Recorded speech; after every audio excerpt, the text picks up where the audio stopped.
final update to Iceborne is here, and with it comes one of the toughest challenges in the game. Fatalis the Black Dragon will test even the best of hunters, so I'm Darcblade with an Anti-Fatalis build for the bow in Monster Hunter World Iceborne. Now, as always, an anti-build, or sometimes known as counter-build, is a set specifically made to take on a certain monster. And whilst in all honesty, Fatalis can be taken on with pretty much any set, these sets are aimed to make the hunt more manageable. The bow, being a ranged weapon, has an easier time hitting Fatalis' head.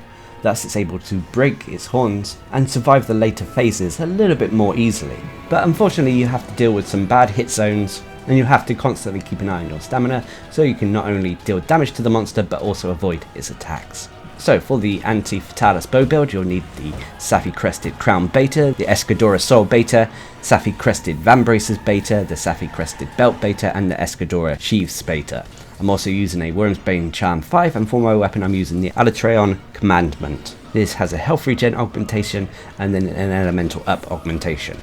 As for the mantles, I would always recommend going for the Temporal Mantle and Rocksteady Mantle, which should add to your survivability. So when it comes to the jaws, you've got a lot to play around with here. So first of all, I've gone for a Dragon Jaw to max out the dragon attack of this build.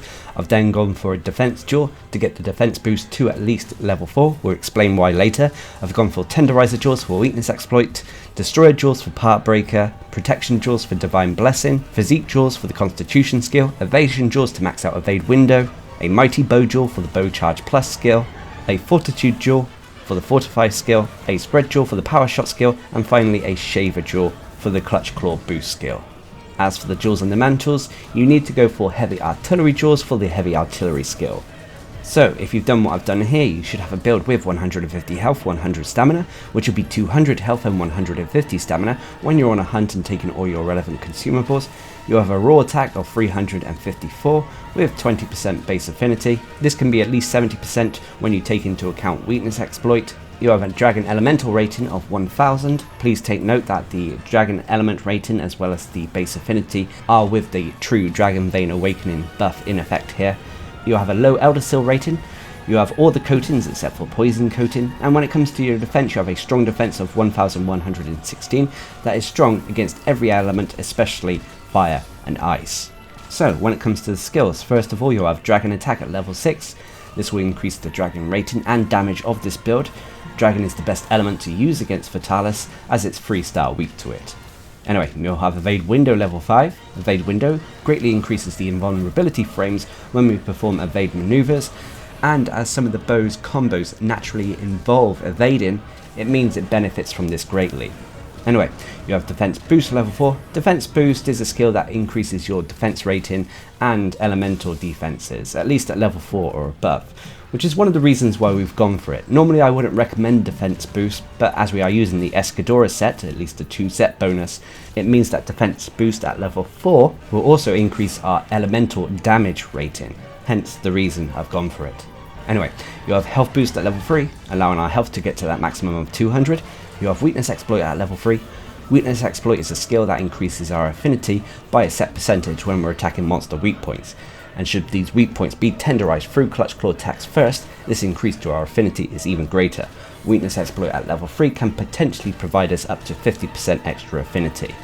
Anyway, you have Part Breaker level 3. Part Breaker is a skill that makes it easier for our hunter to break monster body parts. During the Fatalis hunt, there is a little bit of a time crisis to break the monster's horns, especially by phase 3. If you don't break the horns by phase 3, its fire attacks turn blue, which allow it to pretty much one-shot any hunter. So you want to try to break the monster's horns before that happens. Part Breaker makes it easier to do this, and of course breaking the horns will also guarantee you more loot at the end of a hunt.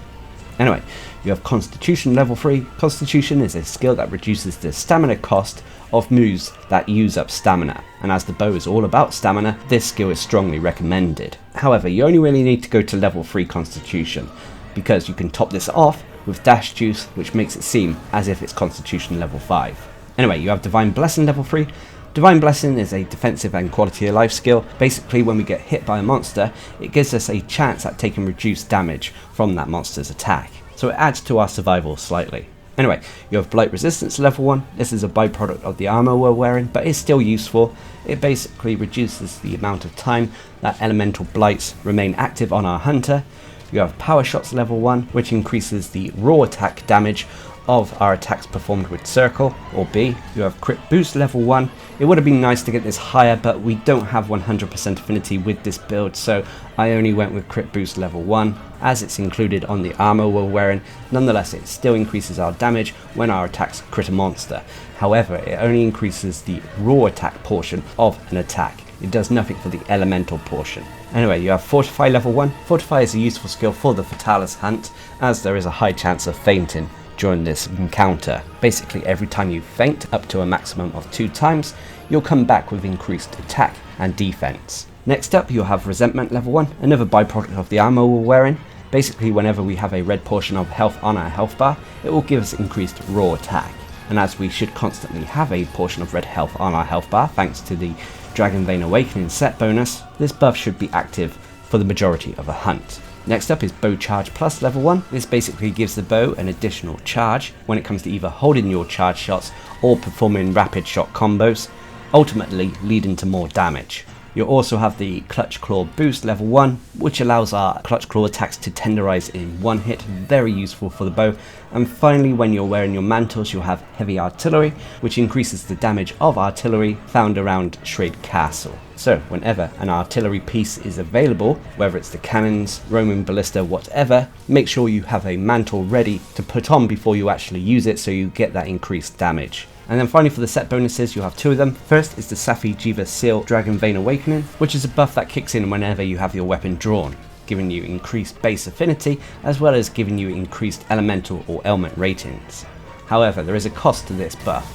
Every time you fire the bow, it will drain our health slightly, leaving a portion of red health on our health bar. This is slightly risky, although not as bad as the true Dragon Vein Awakening set bonus, but it's still something to be mindful of. However, this is countered by the health regen augmentation, and should you constantly attack a monster for a small amount of time, the Dragon Vein Awakening will actually heal itself for the health it drained. And then finally for the set bonuses, you'll have the Alterion Divinity Elemental Conversion, which basically increases your elemental damage as your build's elemental resistances increase. So the more elemental resistance you have, the more elemental damage you'll do.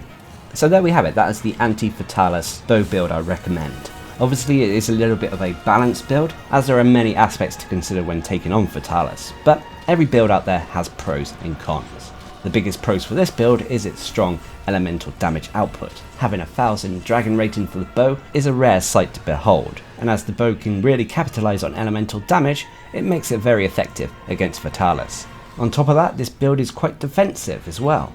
It has Evade Window, Defense Boost, Health Boost and Divine Blessing, which can all add to your survivability when taking on the Black Dragon. Whilst they don't guarantee survival, they all help a little bit. And then finally for the pros, is this build comes with quality of life skills. From Part Breaker, Constitution, Fortify and more, it can all potentially make the hunt feel a little bit more easier. But unfortunately there are cons to every build out there.